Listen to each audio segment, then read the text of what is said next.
हामी अहिले यो दमकमा यो चाहिँ ओलीले बनाएको भ्यू टावर हेर्न भनेर आएको यो हुन त भ्यू टावरको अभागी हामी जतिको मान्छे भद्र भला इन्टेलिजेन्ट मान्छेहरूले यो भ्यू टावर हेर्न आउनु भ्यू टावरको शोभा हो।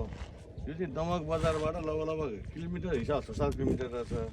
तर आउनु चाहिँ बाटो घाने अलिकति राम्रो, त्यसपछि पुल लगाएपछि खत्तम बाटो रहेछ अलिकति, तर पदमेश्वर बाटो लाग्दो रहेछ। अब भ्यू टावर वरिपरि तर मुसो केही छैन, यो बनाएर चाहिँ यो अब यो के गरे हो यो होइन।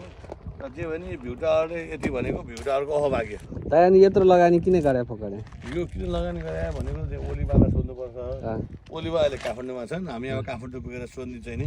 अनि यत्रो गाउँ 10 किलोमिटर भित्र, 10 किलोमिटर भित्र एउटा चटपटे पसल पनि छैन, चटपटे पसल पनि चरोमुसो छैन, बाटो यस्तो छ, हामीलाई भोक लागेको छ चटपटे खाने ठाउँ पनि छैन, पानीपुरी खाने ठाउँ पनि छैन, यो गन्नेको जुस पनि छैन।